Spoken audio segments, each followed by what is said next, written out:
Dear Mooji, in one Sanskrit scripture it says, when the self is seen, the world is not seen. And when the world is seen, the self or reality is not seen. How can this be, Ricky? When the self is seen, the world is not seen. When one realizes the truth of who oneself is. The physical world is still there, but the psychological world is not there. This is what it means. When one sees that oneself is the self, then the physical world, the form of the world, is still there.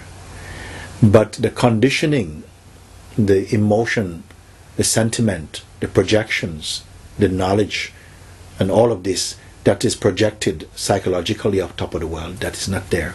And this is the world actually that we live in. We all live on one common earth, as I say. But on this earth there are millions of worlds, and each world is a construction inside the head of a human being. So when one sees, one goes beyond this psychological world, this emotional world, this conditioned world, and comes back, moves back into the original place.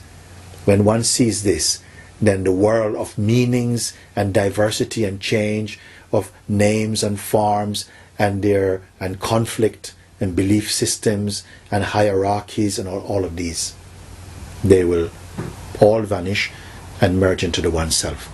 Therefore it says the world is not seen. And conversely, when the world is seen, the self or reality is not seen.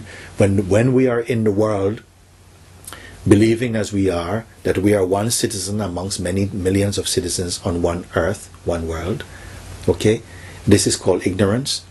Yes, this is the veil itself that blinds us to our intuitive recognition of the timeless reality that we are.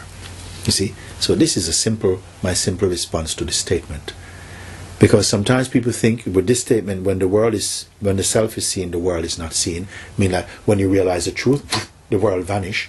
No, it doesn't vanish physically, but what it has come to represent for you psychologically in your own mind and heart, that will change. It will become more integral, less fearful, not even less fear. It's not become fearless, in fact, not fearful. It will be, if something is different. I'm not talking about a fantasy here, but the difference is something internal, because the world is as it is there, you may say, but the reading or interpretation of the world is something internal. And when that is removed, that is based upon a very personal, private identity. And when that is seen through as itself only an appearance, a phenomenon in you, then you are back into your original place as the formless self. When you are formless, everything else is kind of formless. And this is not something for you to be afraid of. It's a delightful state of consciousness in the natural way in which the supreme beings, all who have realized the self, they are perceiving like this, you see. There is no distance from you, this seeing. It's just somehow, again, adjusting to the deeper truth through coming into contact with the correct guidance, you see. So, thank you.